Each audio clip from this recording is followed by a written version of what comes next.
Olá, seja muito bem-vindo ao Business. A partir de agora você vai conferir. Pesquisa indica baixo interesse dos jovens brasileiros nos cursos de engenharia.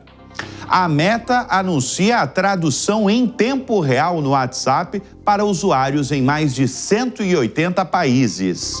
Duas gigantes de AI firmam um acordo que pode mexer com o setor de tecnologia.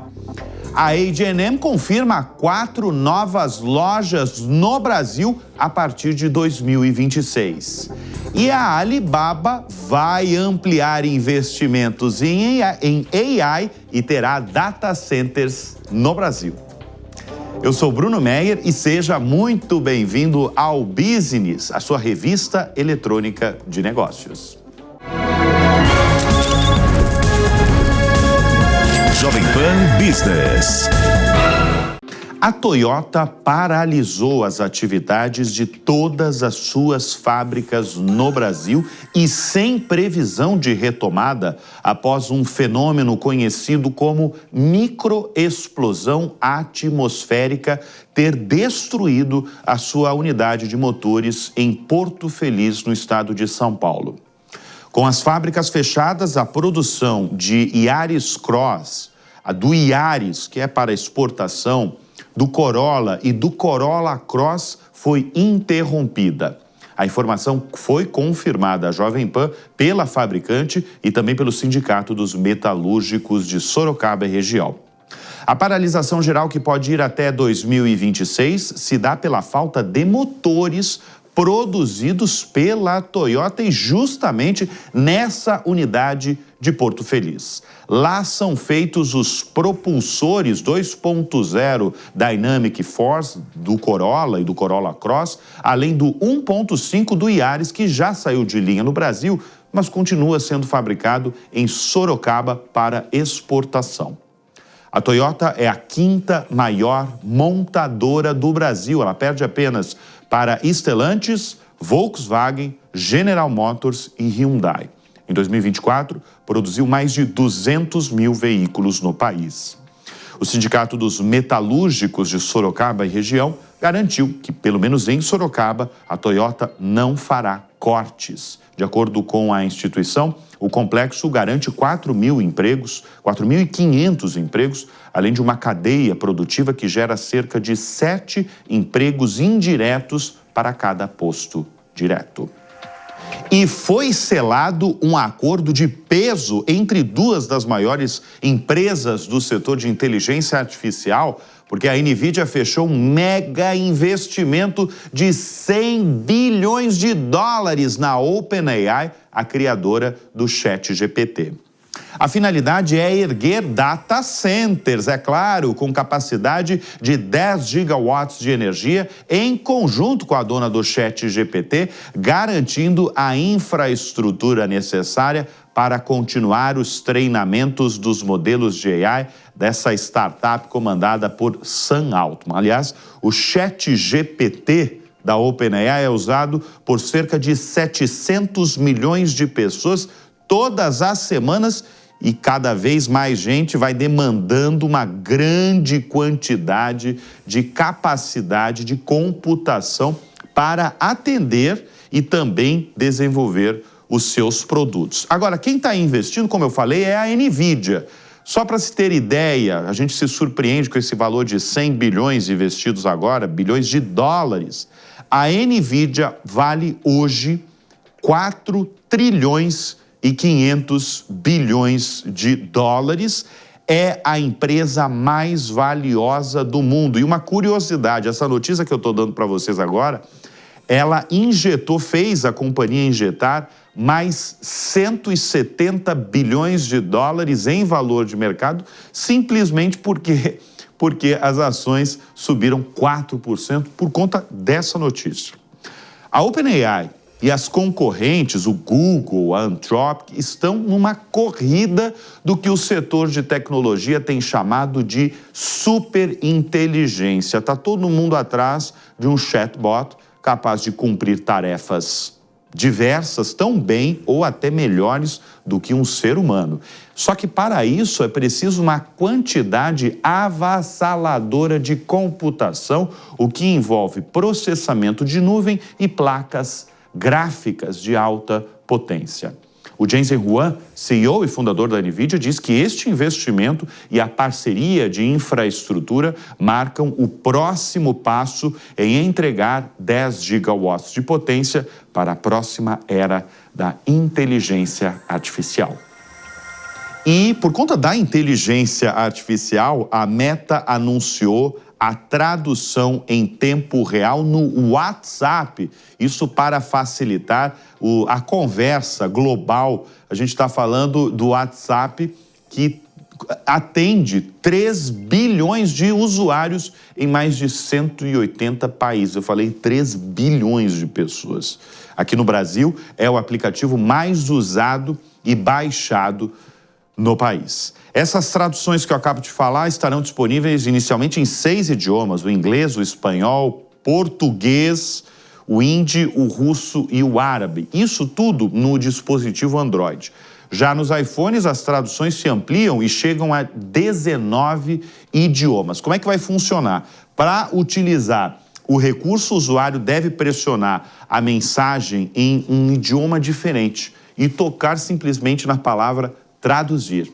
Em seguida, precisa escolher o idioma para o qual deseja que a mensagem seja traduzida e baixá-lo para ficar salvo para traduções futuras. A opção funciona para conversas individuais, grupos e atualizações de canais. Para usuários do Android, também será possível ativar a tradução automática para uma conversa, de forma que todas as mensagens recebidas nessa conversa também serão traduzidas. Em nota, a dona do Facebook, Instagram e WhatsApp disse que espera que esse recurso ajude a romper barreiras linguísticas e permita que os usuários se conectem de forma mais profunda com pessoas queridas e comunidades em todo o mundo. Em maio, a gente deu aqui no Business, o Google também anunciou o lançamento de tradução simultânea de voz em reuniões, a partir do aplicativo Meet, inicialmente para inglês e espanhol e através do Gemini, a inteligência artificial da companhia. Com isso, o recurso de tradução de fala permitiu e permite que participantes de videoconferências conversem em diferentes idiomas. Depois do Google veio a Apple e agora veio o aplicativo, como eu falei, mais usado do Brasil, o WhatsApp. Como a própria Meta falou, esses recursos têm rompido as barreiras da língua. E ainda falando de Brasil, mas envolvendo a China, o Alibaba anunciou planos de instalar data centers no Brasil e também na França e na Holanda. Além desses primeiros centros de dados, Brasil, França e Holanda, o Alibaba divulgou planos para instalações semelhantes já no ano que vem no México, no Japão, na Coreia do Sul, na Malásia e em Dubai. Isso vai expandir a atual rede da Alibaba, que conta com 91 data centers em 29 regiões no mundo.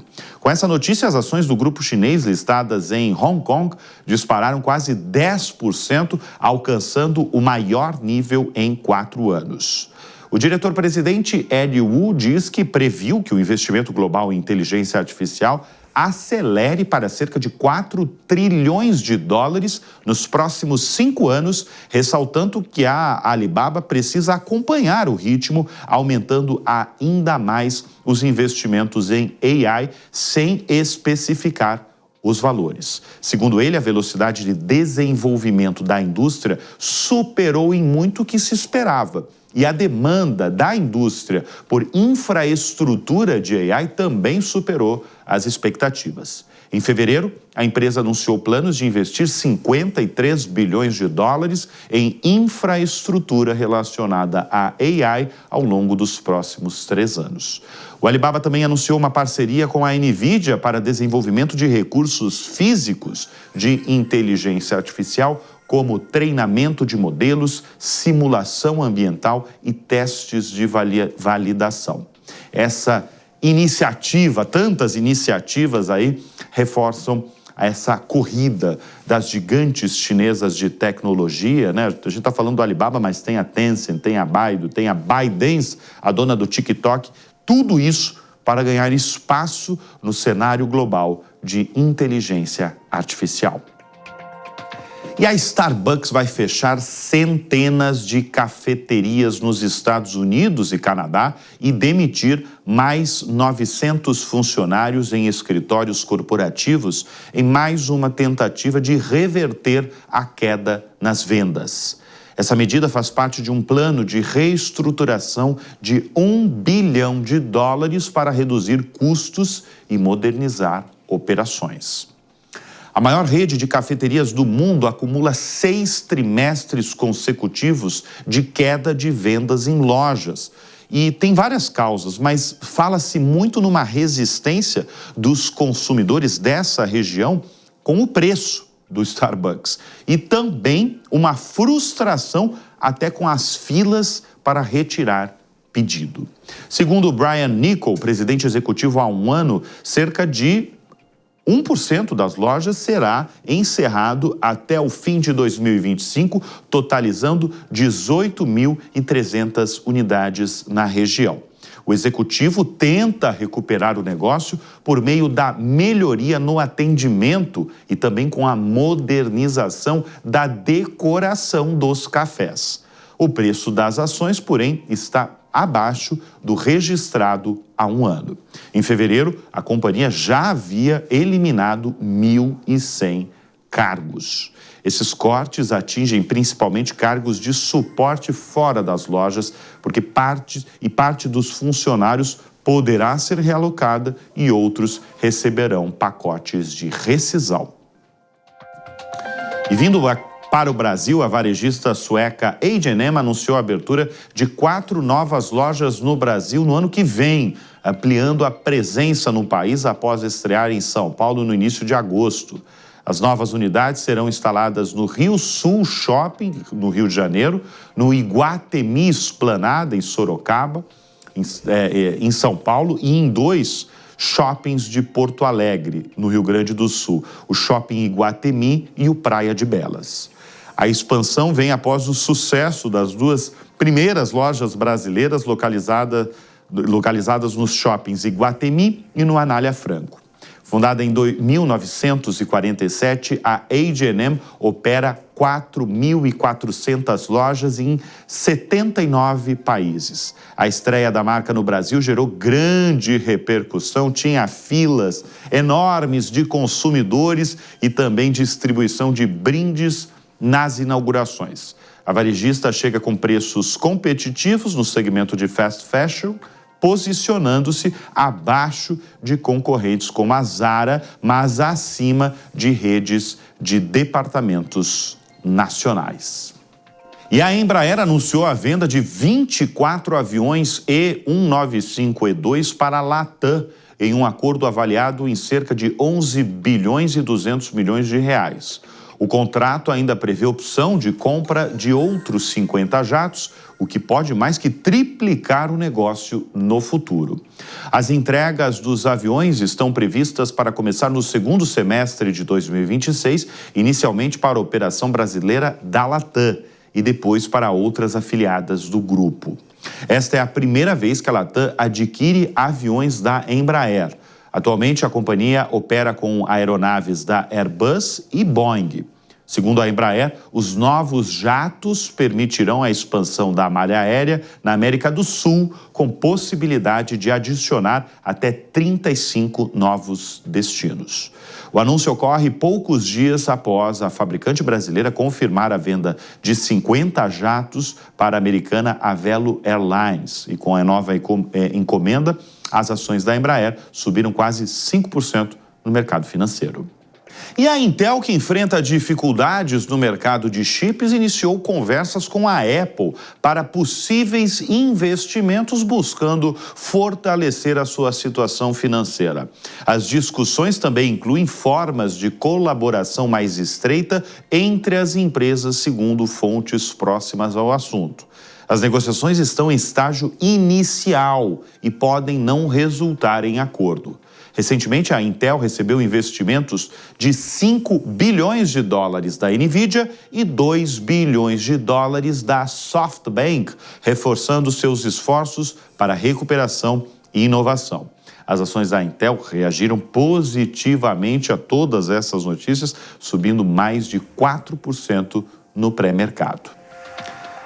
E a Seiko lançou uma edição limitada do relógio Pepsi com aro azul e vermelho em referência ao clássico Rolex Master, e os modelos se esgotaram em minutos na loja principal da marca em Paris. Ao todo foram produzidos 7 mil exemplares no mundo, com preços entre 380 euros e 540 euros. As peças vêm em embalagens que imitam latas de refrigerante. Anunciado apenas pelas redes sociais, o lançamento gerou forte demanda em meio à desaceleração do setor. A inspiração no GMT Master, apelidado de Pepsi por conta do seu aro vermelho e azul, atraiu colecionadores e fãs do design retrô. E a gente volta com o Business falando do Mercado Livre, que anunciou a implantação de 125 robôs de última geração para separar produtos nos centros de distribuição aqui no Brasil. Os equipamentos podem manusear até 105 mil itens por dia, reduzindo em 25% o tempo de processamento de pedidos com múltiplos itens, o que significa cerca de 1 hora a menos no preparo das encomendas e prazos de entrega mais rápidos. A empresa já opera quase 500 robôs no país, incluindo modelos que transportam estantes até os operadores, economizando esforço físico e tempo.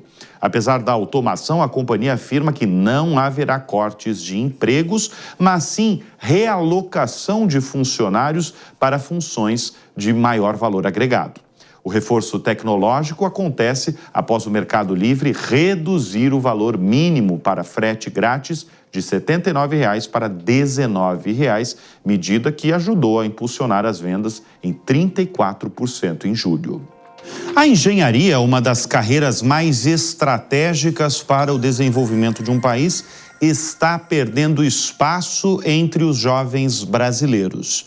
Uma pesquisa realizada pelo Centro de Integração Empresa-Escola, o CIEE, em parceria com o Instituto Locomotiva, apontou um dado preocupante. Apenas 12% dos estudantes do ensino médio têm interesse em cursar engenharia. E aí fica a pergunta, por quê? Quem vai responder essa? Nós vamos conversar agora com o CEO do Centro de Integração Empresa-Escola, Humberto Casagrande. Humberto, obrigado pela presença aqui no Business. A engenharia, ela sempre foi vista como uma profissão de muita relevância, no país e com um mercado amplamente aquecido. O que explica essa queda no interesse dos jovens pela profissão? Ora, é realmente uma profissão da maior importância. Se você for olhar em tudo que a gente faz e põe a mão, tem a mão de um engenheiro também, né? E são várias as razões que têm causado isso. Em primeiro lugar, tem sido desenvolvido nos últimos anos uma certa aversão do jovem brasileiro pelo estudo da matemática e de ciências exatas. Eles entendem que é uma coisa difícil, não entendem a aplicabilidade direta disso, então torna-se muito difícil convencer o jovem a trilhar uma carreira onde a matemática é um dos pilares. Acredito que, inclusive, o ensino da matemática no Brasil é pouco amigável. O jovem que está no ensino básico, no ensino médio, ele recebe uma carga de ensino de matemática e não é muito fácil para ele aprender isso. Além disso, a carreira do engenheiro ela não é vista de uma forma correta pelo jovem. Ele tem a impressão de que o engenheiro só vai trabalhar na construção civil, coisas assim, quando há uma aplicabilidade muito maior desse curso. E a pesquisa apontou também questões financeiras, ou seja, para pagar a mensalidade do curso é caro, sem saber se ele vai concluir o curso e depois se vai ter emprego.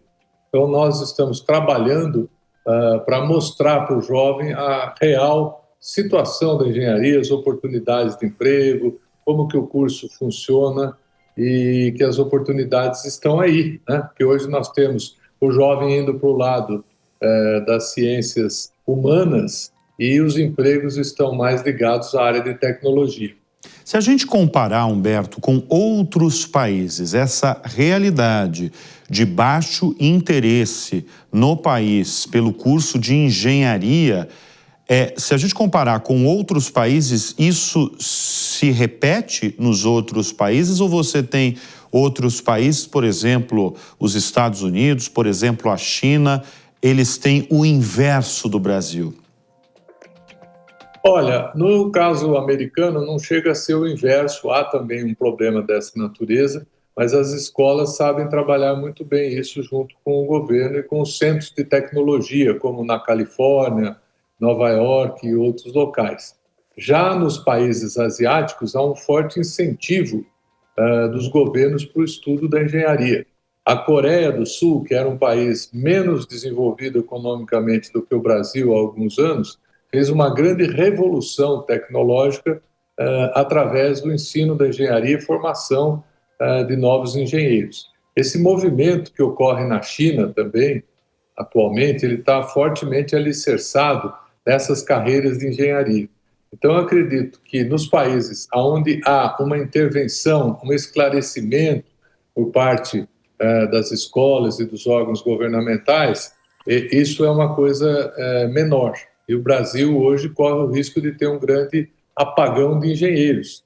Nós temos até notícias já que existe importação de engenheiros da Colômbia, do Paraguai, da Argentina para trabalharem no Brasil, porque o número de engenheiros só faz cair.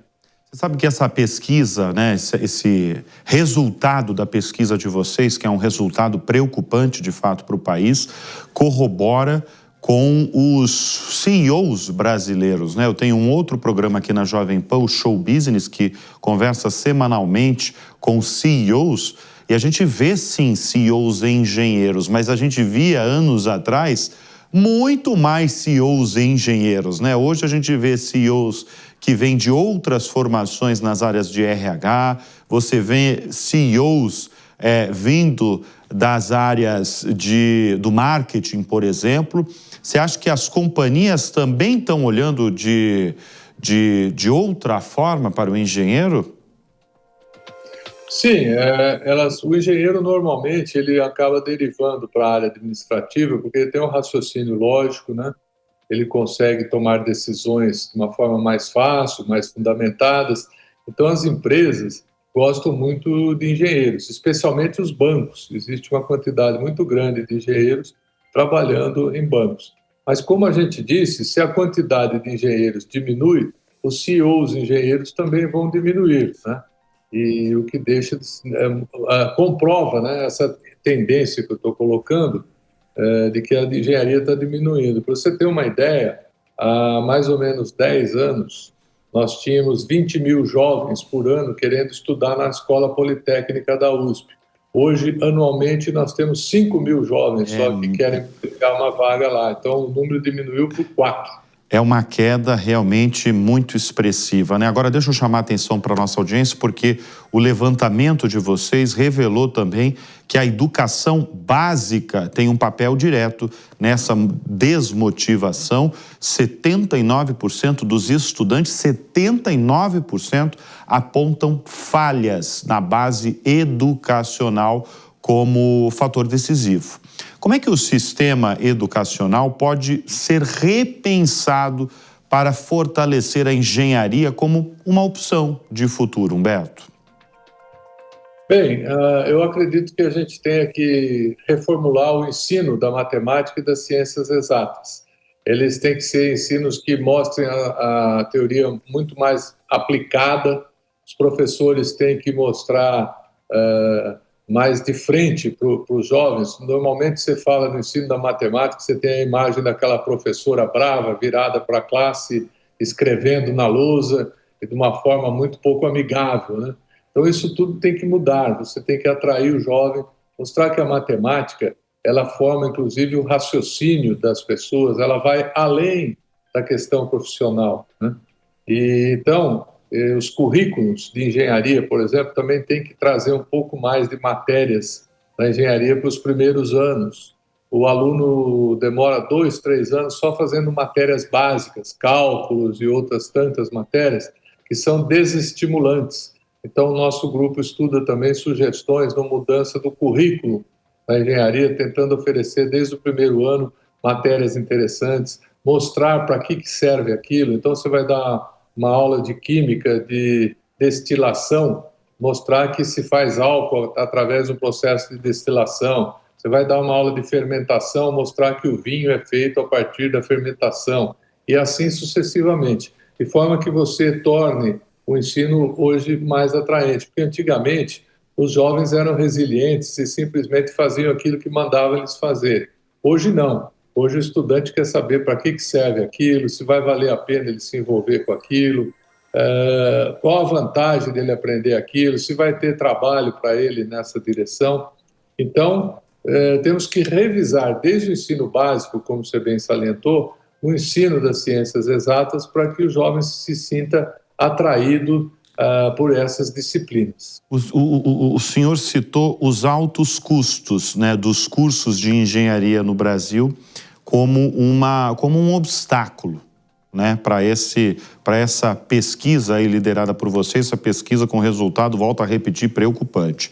Quanto custa, em média, um curso de engenharia no Brasil? Eu sei que deve variar muito, mas em média. Olha, em média aí nós estaremos falando de um curso presencial da ordem de R$ 1.200, R$ 1.500 por mês de mensalidade, né? E a preocupação do jovem é que se ele não conseguir terminar o curso, ele perde o que ele investiu. Para você ter uma ideia, nas escolas públicas, estou falando de USP e coisas congêneres, a desistência é de 50%. Só 50% dos que começam terminam o curso. Então, se você tem um alto investimento no início e você cursa 1, 2 anos e para, você vai perder todo esse dinheiro que você fez. Então, existe uma grande dúvida na relação risco-retorno que ele vai ter nesse investimento. Sabidamente, hoje existem escolas de cursos de humanas e outras coisas da ordem de R$ 500, R$ 600 a mensalidade, ou seja, é menos da metade do que custaria um curso de engenharia. Muito bem, nós conversamos com Humberto Casagrande, que traz essa pesquisa aí bem preocupante para o país, que mostra como resultado da pesquisa que a engenharia atrai só 12% dos estudantes brasileiros. Eu espero revê-lo, Humberto, em uma outra oportunidade e com notícias melhores, porque, como você bem falou, a engenharia é fundamental para o desenvolvimento de qualquer país. Não é? Eu agradeço a oportunidade e também espero voltar. Estamos liderando um movimento para inverter essa tendência e tenho fé que vamos conseguir. Muito bem. Obrigado, Humberto. Ok. E a Meta lançou no Brasil os seus novos óculos inteligentes Ray-Ban Meta, que combinam o design clássico da marca com tecnologia de ponta como câmera 3K, integração com redes sociais e inteligência artificial em português. O dispositivo já foi lançado nos Estados Unidos e chega agora ao país com o preço sugerido de R$ 3.299. Os modelos disponíveis são o Wayfarer, o Skyler e o Headliner, com câmera de 12MP, gravação em 3K Ultra HD, áudio otimizado para chamadas e até 8 horas de bateria. Um dos principais diferenciais é a Meta AI, que traduz textos, sugere receitas e responde perguntas, mesmo offline, com os pacotes de idiomas baixados. Esses óculos já estão à venda em lojas selecionadas da Ray-Ban, da Sunglass Hut e da Solaris e em breve também no site oficial da marca. E com isso, o Business vai ficando por aqui. Eu sempre agradeço a sua companhia. a sua confiança e desejo a todos um excelente final de semana. Lembrando sempre, tenham todos bons negócios no radar. Até semana que vem. Tchau!